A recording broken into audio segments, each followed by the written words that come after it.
فلما استيئسوا منه خلصوا نجيا قال كبيرهم ألم تعلموا أن أباكم قد أخذ عليكم موثقا من الله ومن قبل ما فرطتم في يوسف فلن أبرح الأرض حتى يأذن لي أبي أو يحكم الله لي وهو خير الحاكمين. صدق اللہ العظیم. 79 نمبر آیت تک درس ہو گیا. آج 80 آیت نمبر تم آپ لیکن سماعت فرمایا. یوسف علیہ السلام نے جب بنیامین کو کا یہ حکم کیا اب ہمارے ساتھ رہے گا، ہمارے آپ قانون آپ نے بیان کیا کہ یہ سزا ہوگی. اب انہوں نے بڑی منت کی کہ ہمیں پکڑ لے، اس کی جگہ ہم میں سے کسی بھائی کو رکھ لے. اس نے بولے یہ غلط ہے، جس کے پاس مال برآمد ہو وہی رہے گا. فلما استيئسوا منه خلصوا نجيا. جب یوسف علیہ السلام کے بھائی اس سے مایوس ہو گئے کہ اب ہمارا بھائی نہیں چھوڑیں گے تو انہوں نے تنہائی میں سرگوشی کی. سب الگ ہو گئے. پھر ایک مشورہ کیا. قال کبیرہم، ان کے بڑے بھائی نے کہا کہ علم تعلموا، اے بھائیو تم نہیں جانتے، ان اباکم قد اخذ علیکم من اللہ موثقا من اللہ، کہ تمہارے باپ نے اللہ کی قسم لے کر تم سے پکا عہد لیا تھا. وَمِن قَبْلِ مَا فَرَّطْتُمْ فِي يُوسُفَ، اور اس سے پہلے بھی تم یوسف علیہ السلام کے معاملے میں تقصیر کر چکے ہو، اس کو لے گئے ہو، اس کو وہاں پہ جو واقعہ پیش آیا اب یہ دوسرا موقع آ رہا ہے، تمہیں پتہ نہیں ہے. اس نے ہم سے پکا وعدہ لیے. فَلَنْ أَبْرَحَ الْأَرْضَ، اب بڑے بھائی نے بولا کہ میں اس ملک سے یعنی زمین سے میں اس ملک سے ہرگز نہیں جاؤں گا، میں تو یہاں رہوں گا. ابو کو کیا کہوں گا؟ حتی یأذن لی ابی، یہاں تک کہ میرا باپ مجھے اجازت دے دے، او یحکم اللہ لی، اور یا اللہ میرے لیے کوئی حکم فیصلہ فرما دے. وہو خیر الحاکمین، اور وہ سب سے بہتر فیصلہ فرمانے والا ہے. یہاں چند باتیں کرتے ہیں. حضرت یوسف علیہ السلام کے بھائیوں نے حضرت یوسف علیہ السلام کی منت سماجت کی وہ بنیامین کو چھوڑ دیں اور ان کی جگہ ان میں سے کسی کو رکھ لیں، لیکن حضرت یوسف علیہ السلام نے منظور نہیں کیا. جب وہ ناامید ہو گئے تو آپس میں بیٹھ کر مشورہ کرنے لگے کہ اب اس مشکل صورتحال کا کس طرح سامنا کیا جائے اور اس پیچیدہ الجھن کا حل تلاش کیا جائے، کیونکہ ان کے باپ نے بنیامین کو ان کے حوالے کرنے سے پہلے ان سے پکی قسمیں لی تھی کہ وہ بنیامین کو ان کی حفاظت کریں گے، اور سوائے اس کے کہ وہ سب کسی مصیبت میں گر جائیں تو وہ الگ بات ہے، گھیرے جائیں سب تو الگ ہے. اب یہ صرف وہ رہ گیا ہم جائیں گے تو یہ تو عجیب سی بات ہے. اللہ تعالیٰ نے فرمایا ان کے بڑے بھائی نے کہا، اس میں اختلاف ہے کہ بڑے بھائی سے مراد عقل اور دانش مندی میں بڑا مراد ہے یا عمر میں بڑا مراد ہے. متعدد اسانید کے ساتھ مجاہد سے مروی ہے کہ زیادہ عقل مند شمعون تھے. شمعون 10 بھائیوں میں ایک تھا، اور عمر میں بڑا جو ہے وہ روبیل تھا. بعض نے لکھا کہ یہودا تھا، بعض نے روبیل تھا. قتادہ نے کہا کہ یہاں روبیل ہی مراد ہے جو عمر میں بڑا تھا. اور جب بھائی حضرت یوسف علیہ السلام کو قتل کرنے لگے تھے اس وقت میں بھی انہوں نے منع کیا تھا کہ چلو کسی کنویں میں ڈال دیں گے، ان کو قتل نہ کرو. روبیل نے کہا اگر ہم بنیامین کے بغیر اپنے باپ کے پاس واپس گئے تو یہ بڑے شرم کی بات ہے کہ ہم لوگ پہلے بھی یوسف علیہ السلام کے معاملے میں خیانت کر چکے، اور ہمارے اس اقدام سے ہمارے ابا جان بہت رنجیدہ اور غم میں مبتلا ہو گیا، اور جب بنیامین کے بغیر باپ کے پاس جائیں گے تو وہ یہی سمجھے گا کہ جس طرح ہم نے پہلے یوسف علیہ السلام کے معاملے میں خیانت کی تھی اسی طرح اب بنیامین کے معاملے میں بھی خیانت کی ہے. نیز وہ یہ بھی سمجھے گا کہ ہم نے جو پکی قسمیں کھا کر باپ سے ان کی حفاظت کا وعدہ کیا تھا ہم نے ان قسموں اور ان وعدوں کو پورا نہیں کیا. اس حالات میں اس وقت تک اس ملک سے میں مصر سے نہیں جاؤں گا جب تک میرا باپ مجھے واپس نہ بلائے. اللہ تعالیٰ کی تقدیر سے کوئی ایسا سبب بن جائے کہ ہمارا بھائی ہمیں واپس مل جائے اور میں اس کو لے کر اپنے باپ کے پاس جاؤں. اب وہ بڑا بھائی کہتا ہے انہیں ارجعوا الی ابیکم، تم اپنے والد کے پاس چلے جاؤ، وقولوا سب کہو یا ابانا، اے ہمارے ابا جان، ان ابنک سرق، آپ کے بیٹے نے چوری کر لی، وما شہدنا الا بما علمنا، اور ہم صرف اسی بات کی گواہی دے سکتے ہیں جو ہمارے علم میں ہے، وما کننا للغیب حافظین، اور ہم غیب کے نگہبان نہیں ہیں، غیب کے بارے میں ہم نہیں جانتے، جو ہم جانتے ہیں وہ بات آپ سے کہتے ہیں۔ واسأل القریہ التی کنا فیہ، اور آپ اس بستی والوں سے پوچھیں جس میں ہم تھے، والعیر التی اقبلنا فیہا، اور اس قافلے سے پوچھ لیجئے جس کے ساتھ ہم آئے، وَإِنَّا لَصَادِقُونَ، اور بے شک ہم ضرور سچے ہیں، اس معاملے میں ہم سچے ہیں۔ جب حضرت یوسف علیہ السلام کے بھائیوں نے اس معاملے میں غور و فکر کیا تو انہوں نے یہ طے کیا کہ وہ واپس جائیں، اور جس طرح واقعہ پیش آیا ہے بلا کم وقاص اس طرح اپنے باپ کے سامنے بیان کر دیں، جس طرح واقعہ پیش آیا ہے اس کو جا کر کھل کر بیان کر دو۔ اگر یہ کہا جائے کہ انہوں نے بغیر خود دیکھے یا بغیر کسی گواہی کے کیسے شہادت دی کہ بنیامین نے چوری کی ہے، اس کا جواب یہ ہے کہ انہوں نے یہ دیکھا کہ پیالہ اسی کی بوری میں رکھا تھا جس جگہ ان کے سوا اور کوئی داخل نہیں ہو سکتا تھا، پھر چند کہ یہ عینی شہادت تو نہیں تھی لیکن یہ واقعاتی شہادت، اور واقعاتی شہادت بھی شریعت میں ہے۔ واقعاتی شہادت کیا ہے اس کی چند مثالیں دیتا ہوں، عینی شہادت اور واقعاتی شہادت۔ یہاں دیکھیں آیت نمبر 26 تا 28 ہم نے پڑھا تھا، وہ شاہدہ گواہی دی، شاہد انہیں گواہ نے، من اہلیہ یوسف علیہ السلام کے بادشاہ کے گھر میں سے، ان کان قمیص قد من قبل، اگر دامن سامنے سے پھٹا، فصدقت ومن الکاذبین، پھر زلیخا نے صحیح کہا اور اس نے جھوٹ بولا، اور وہ ان کانا قمیص قد من دبر، اگر قمیص پیچھے سے پھٹی ہے تو پھر یہ عورت جھوٹی ہے اور یوسف سچے ہیں۔ فلما رأى قمیصہ، بادشاہ نے جب قمیص دیکھا وہ پیچھے سے پھٹا ہوا تھا، بادشاہ نے کہا بے شک تم عورتوں کی سازش سے، اور بے شک تمہاری سازش بہت سنگین ہے۔ اس واقعے میں یہ شہادت کا ذکر ہے، یہ بھی عینی شہادت نہیں ہے، لیکن اللہ تعالیٰ نے اس شہادت کا انکار نہیں کیا اور اس شہادت کی مذمت بلکہ اس شہادت کی حکایت کر کے اس کو مقرر اور ثابت رکھا۔ تو اس سے معلوم ہوا کہ واقعاتی شہادت جو ہے وہ شریعت میں حجت ہے۔ ابو ہریرہ رضی اللہ بیان کرتے پیارے آقا دو جان نے فرمایا، دو عورتوں کے پاس اپنے اپنے بیٹے تھے، بنی اسرائیل کا واقعہ، اچانک انہوں نے بٹھائے ہوئے تھے، چھوٹے بیٹے تھے، بھیڑی آئے اور ایک اٹھا کے بھاگ گیا۔ اب یہ دونوں لڑنے لگی، ایک نے بولا، ایک بڑی عورت ایک چھوٹی، میرا، ایک نے بولا میرا ہے۔ حضرت داؤد علیہ السلام کے پاس بچے کو لے کے گئے، داؤد علیہ السلام نے فیصلہ، جو بعض انسان چر بیان زبان ہوتے ہیں، بڑے بولنے میں بڑا تیز ہوتے ہیں، دلائل دینے میں بڑا فصیح اور بلیغ ہوتا ہے، بھلے وہ بات اس کی جھوٹی ہو لیکن ایسے بولتا ہے کہ بس۔ داؤد علیہ السلام نے فیصلہ کیا، بولا چلو، بڑی کو بولے بیٹا تیرا ہو گیا، یہ تیرا ہے، لگتا ہے تیرا ہے۔ پھر اس کے بعد انہوں نے بولا، وہ سلیمان علیہ السلام داؤد علیہ السلام کے بیٹے کے پاس چلے گئے۔ سلیمان علیہ السلام نے اللہ تعالیٰ نے اب جس کو دیکھے وہاں پہ سلیمان علیہ السلام کو اللہ تعالیٰ نے ایک بات اس کے ذہن میں ڈال دی۔ سلیمان علیہ السلام نے کہا میں ایک بات کرتا ہوں، چھری لے آؤ، اس کو دو ٹکڑے کرتے ہیں بچے کو، ٹھیک ہے؟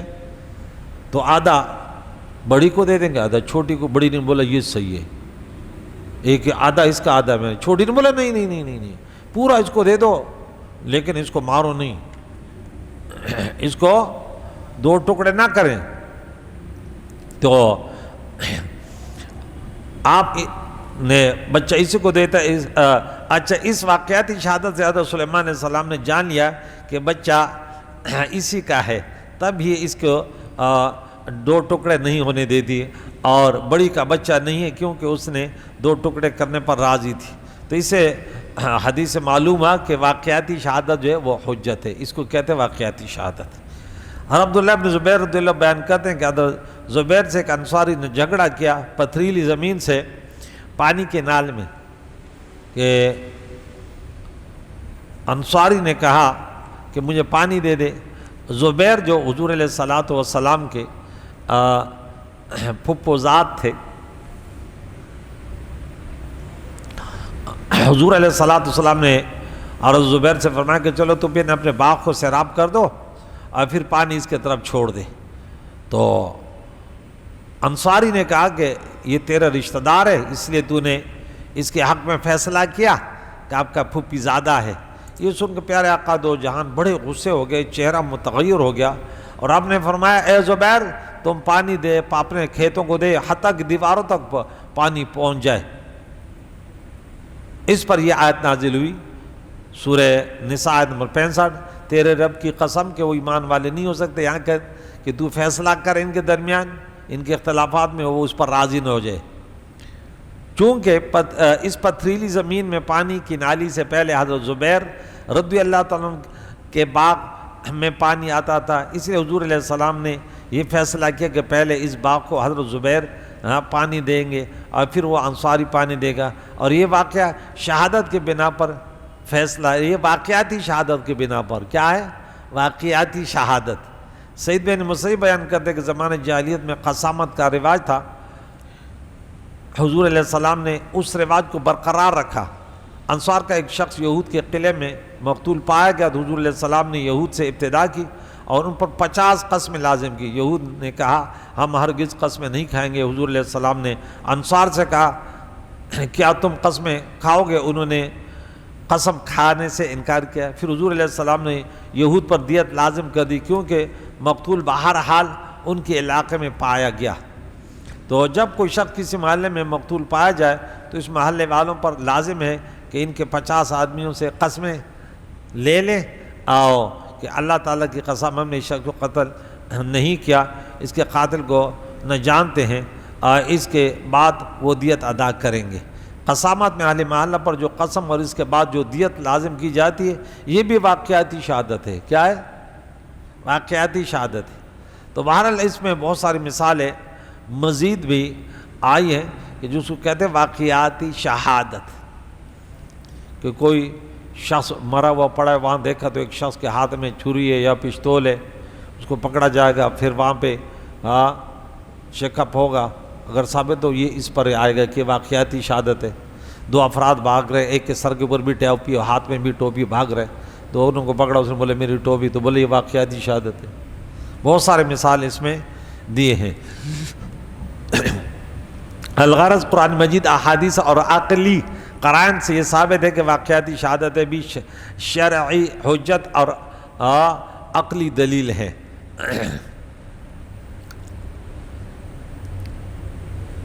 اچھا، غیب کے نگہبانی نہ ہونے کے محامل۔ حضرت یوسف علیہ السلام کے بھائیوں نے اپنے پیارے ابا جان سے کہا اور ہم غیب کے نگہبان نہ تھے، اس کے کیا محامل ہے، اس کا کیا معنی؟ نمبر 1، ہم نے یہ دیکھا کہ شاہی کارندوں نے شاہی پیالہ بنیامین کے بوری سے برآمد کیا اور حقیقت حال ہمیں معلوم نہیں ہے۔ نمبر 2، مجاہد، حسن و قتادہ نے کہا ہمیں یہ معلوم نہیں تھا کہ آپ کا بیٹا چوری کرتا ہے، اگر ہمیں یہ معلوم ہوتا تو ہم اس کو بادشاہ کے پاس نہ لے جاتے اور نہ اس کو واپس لانے کے متعلق آپ کے سامنے قسمیں کھاتے۔ یعنی ہم غیب کو کیا جانتے ہیں؟ ہمیں کیا پتا تھا کہ یہ چوری کرتے ہیں؟ غیب کا علم تو اللہ پہ۔ نمبر 3، منقول ہے کہ حضرت یعقوب علیہ السلام نے فرمایا چلو مان لیا کہ اس نے چوری کی ہے، لیکن بادشاہ کو یہ کیسے معلوم ہوا کہ بنی اسرائیل کی شریعت میں یہ مقرر ہے کہ جس پر چوری ثابت ہو جائے اس کو غلام بنا کر رکھا جائے؟ ضرور تم نے اپنے کسی مصلحت کی وجہ سے بادشاہ کو یہ بتایا ہوگا۔ تب انہوں نے کہا کہ چوری کا واقعہ رونما ہونے سے پہلے ہم نے بادشاہ سے یہ ذکر کیا تھا اور اس وقت ہم کو معلوم نہ تھا کہ واقعہ ہو جائے گا، کیونکہ ہم غیب کے نگہبان تو نہیں تھے۔ اس نے کہا کہ کیا سزا؟ ہم نے بولا ہمارے ہاں تو یہ سزا ہے۔ پھر اس نے کہا کہ بستی والے سے پوچھے اسے کیا مراد ہے؟ حضرت یعقوب علیہ السلام کے بیٹوں نے اپنے والد سے کہا کہ اور آپ اس بستی والوں سے پوچھ لیجئے جس میں ہم تھے۔ اکثر مفسرین کا اس پر اتفاق ہے اس بستی سے مراد مصر ہے، اور بعض نے کہا اس بستی والوں سے مراد جو مصر کے دروازے پر تھے۔ پھر متن قرآن میں یہ عبارت ہے، آپ اس بستی سے پوچھ لیجئے۔ اس میں عربی کے زبان کے اسلوب کے مطابق مضاف موصوف ہے۔ وَاسْأَلِ الْقَرْيَةَ کے معنی ہوتے ہیں وَاسْأَلْ أَهْلِ الْقَرْيَةِ، جہاں ہے نا کہ بستی والے سے پوچھو، تو وہاں وَاسْأَلِ الْقَرْيَةَ، ہاں یہاں وَاسْأَلْ أَهْلَ الْقَرْيَةِ، بستی والوں سے، اہل جو ہے یہ مضاف ہے، یہ محذوف ہے۔ اور دوسرا معنی علامہ ابوبکر الانباری نے بیان کیا کہ اس کا معنی ہے کہ آپ اس بستی سے پوچھئے، وہاں کے در و دیوار و بازاروں سے پوچھئے تو آپ کو بتائیں گے، کیونکہ آپ انبیاء میں سے ہیں، بلکہ اکابر انبیاء میں سے ہیں۔ جب آپ سوال کریں گے تو کوئی بعید نہیں کہ اللہ تعالیٰ ان جمادات کو گویا کر دے اور آپ کو صحیح واقعہ کی خبر دے دے، اور یہ آپ کا معجزہ ہو جائے گا۔ جیسے پیارے قائد و جہان کے پاس ابو جہل آئے، بولے مٹھی میں کیا ہے؟ بولے میں بتاؤں، یہ مٹھی میں جو ہے وہ بتائے۔ بولا چلو یہ بتائے تو اور اچھی بات ہے، تو پتھر گویا ہو گئے۔ حضور علیہ السلام کو پتھر بھی سلام کرتے تھے، تو بولا آپ نبی ہم بستی والے در و دیوار سے پوچھیں۔ اور اس کا تیسرا معنی ہے کہ جب کوئی چیز بہت سچی ہو اور اس کا صدق بہت واضح ہو تو کہا جاتا ہے کہ تم اس بات کو آسمان اور زمین سے پوچھو۔ اس نہج پر انہوں نے کہا کہ آپ بستی والے سے پوچھیں۔ بدگمانی دور کرنے کے لیے وضاحت چاہیے۔ اس آیت سے یہ فقہی مسئلہ نکلتا ہے کہ جو آدمی حق اور صدق پر ہو اور اس کو یہ گمان ہو کہ لوگ اس کے متعلق غلط فہمی اور بدگمانی میں مبتلا ہوں گے، تو اس کو چاہیے کہ اپنے بدگمانی کو، لوگوں کی بدگمانی کو دور کرے، اس کی وضاحت کرے۔ آج کل لوگ اب میرے بعد میں کوئی بات ہے میں ممبر بیان کو بولے نہیں کریں، بھائی کیوں نہیں کروں؟ لوگوں نے بدگمانی کیوں کی بھائی؟ تو وضاحت ہونا چاہیے نا، کوئی سچا اپنی وضاحت کر دے، اس پر قسم کھا لے کہ بھائی ایسے میں نہیں ہوں، اللہ کی قسم میں ہم نے ایسے ارادہ بھی نہیں کیا۔ تو بعض لوگ کہتے ہیں نہیں لوگ کچھ بھی کہیں آپ اپنی وضاحت نہ کریں، کہنے دو لوگوں کو، تو یہ طریقہ کار ہے کہ نہیں۔ ہاں اللہ کے نبی نے فرمایا کہ تہمت کی جگہ سے بچو، اتقوا موادع التہمہ۔ امام بخاری روایت کرتے کہ پیارے قائد و جہان کی بیوی صفیہ رضی اللہ تعالیٰ عنہ وہ پیارے قائد و جہان کے پاس گئی ماہ رمضان میں۔ حضور علیہ السلام مسجد میں متکف تھے، تو کہتے میں نے زیارت کیا، پھر واپس جب نکلی تو مسجد کی دیوار سامنے جب نکلی حضور علیہ السلام ساتھ آئے تو وہاں سے دو انصاری گزرے۔ حضور علیہ السلام نے بولا رکو، بولے یہ میری بیوی صفیہ ہے۔ انہیں بولا سبحان اللہ، ہم ایسے سوچ سکتے ہیں؟ حضور علیہ السلام نے پھر فرمایا شیطان انسان کی خون کی گزرگاہوں میں پہنچ جاتا ہے، اور مجھے یہ خطرہ ہوا کہ وہ تمہارے دلوں میں کوئی بدگمانی نہ ڈالے کہ کون تھی، تو اس لیے جہاں شبہ ہوتا ہے وہ وضاحت کر دیا کریں۔ بودیل بن ورقا بیان کرتے ہیں کہ حضرت عمر بن خطاب نے فرمایا جس شخص نے اپنے آپ کو تہمت کی جگہ پر کھڑا کیا، اس کے متعلق کسی بدگمانی کی، تو وہ اپنے آپ کو، آپ ایسی جگہ میں کیوں گے؟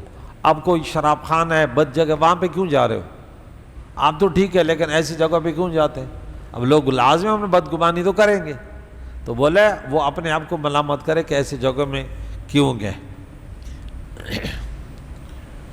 ایک اور روایت ہے، موسیٰ بن خلف بیان کرتے ہیں کہ حضرت عمر بن خطاب رات کو گشت کر رہے تھے، آپ نے دیکھا کہ ایک آدمی راستے میں ایک عورت سے باتیں کر رہا ہے۔ حضرت عمر نے اس کو مارنے کے لیے درہ بلند کیا تو اس نے کہا یا امیر المومنین یہ میری بیوی ہے۔